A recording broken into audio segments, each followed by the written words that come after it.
So now let's try to discuss some more examples ताकि you guys should get familiar with the group by clause, as this is a new clause which we are having in discussion. So अब screen के ऊपर आपको अगला question नजर आ रहा है, what is the average and maximum salary paid to each job who are reporting to MGR 7839 and all the employees should have no occurrence of K in their e-name.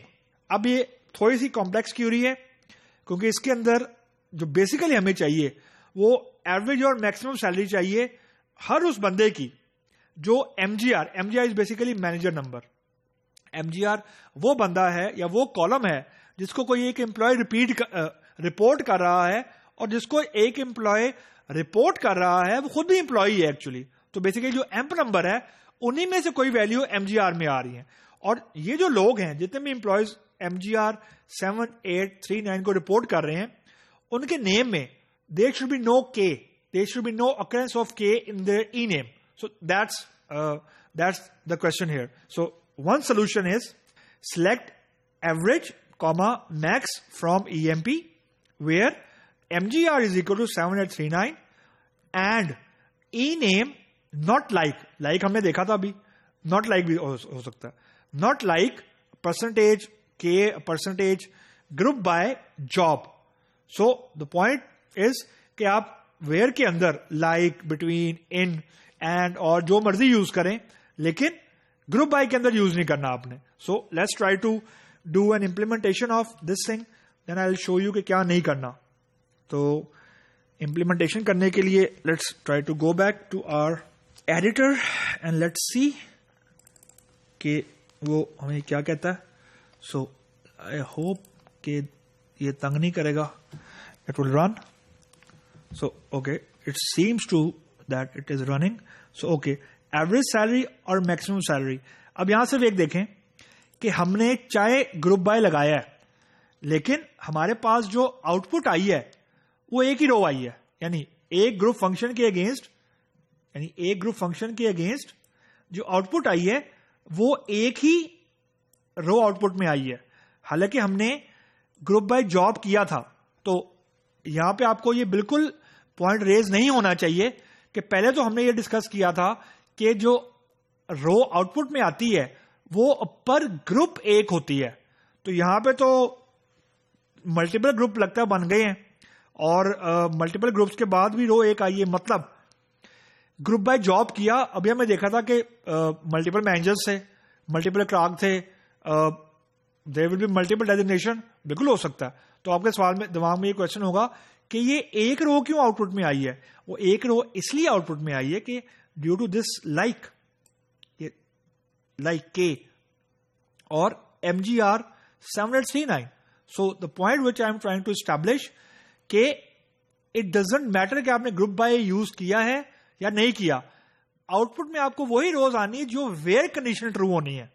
यानी पहले for example आपकी ये where condition जो भी लिखी हुई है इसको सिस्टम रन करेगा, उन रोज को आइडेंटिफाई कर लेगा जो इस वेयर क्लॉज को फुलफिल कर रही हैं। लेट्स सपोज 14 में से 6 रोज ऐसी थी जो जिनका एमजीआर नंबर 7839 था एंड उनकी ई नेम के अंदर कोई के नहीं था। जो 6 रोज बची हैं, यानी 6 रोज आइडेंटिफाई हुई हैं, फिर उनके ऊपर ग्रुप बाय जॉब लगना है, और there is a square chance कि जो 6 रोज बची हैं उनमें से हर एक की जॉब डिस्क्रिप्शन डिफरेंट हो, हर एक की जॉब डिफरेंट हो। दैट्स वाई या डिफरेंट हो या सिमिलर हो। हमारे केस में इट सीम्स कि वो सिमिलर है। रीजन कि एक ही रो आउटपुट में आई है, there is only one row which we are getting in an output.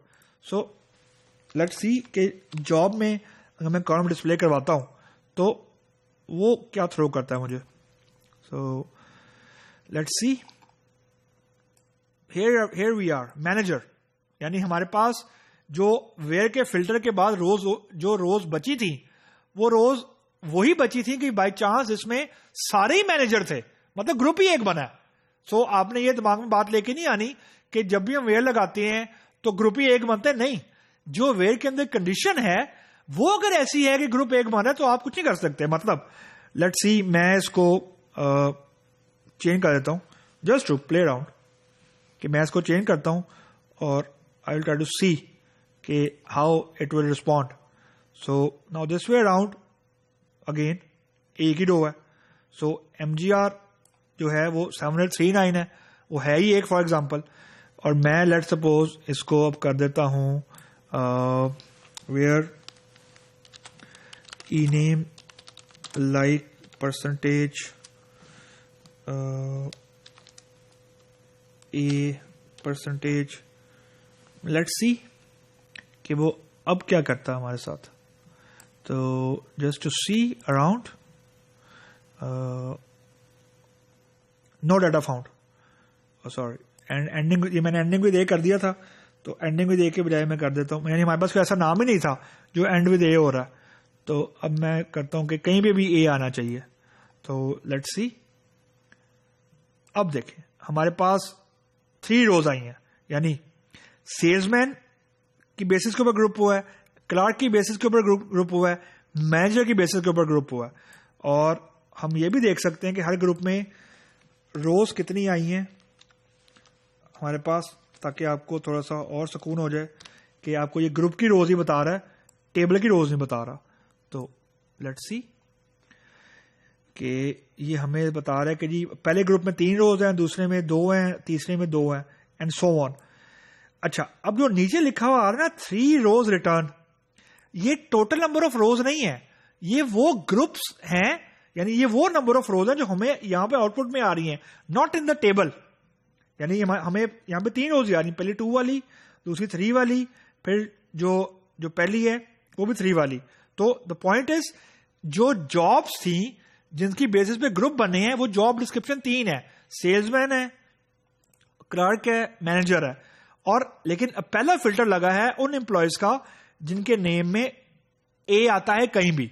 So this is the variation where you can play around with your group function और something like this. अब मैं कहता हूं कि यार कि क्योंकि मैंने ई नेम के ऊपर चेक लगाया है, तो let's try to display E name. I am trying to be a clever guy. देखते हैं. तो लेट्स सी कि ये क्या करता है. अब वो कहते हैं not a group function. So the point is yes, क्योंकि ग्रुप बाय के बाद मैंने ई नेम यूज नहीं किया, and I am trying to being a clever with the compiler. So there is a saying never mess with the computer because computer can't think. So machine के साथ कभी बहस नहीं करनी, वो सही कह रहा है जो भी कह रहा है. तो या तो ग्रुप बाय के बाद ई नेम ऐड करें, या यहां पे ई नेम को आप अलग कर दें, वरना एरर आना शुरू हो जाएंगे. So now this is a perfect expression. So this is all about group by clause. तो यहां पे हमने अभी डिफरेंट वेरिएशन के साथ प्ले अराउंड करके देखा है कि how group by clause with group functions can be used and applied.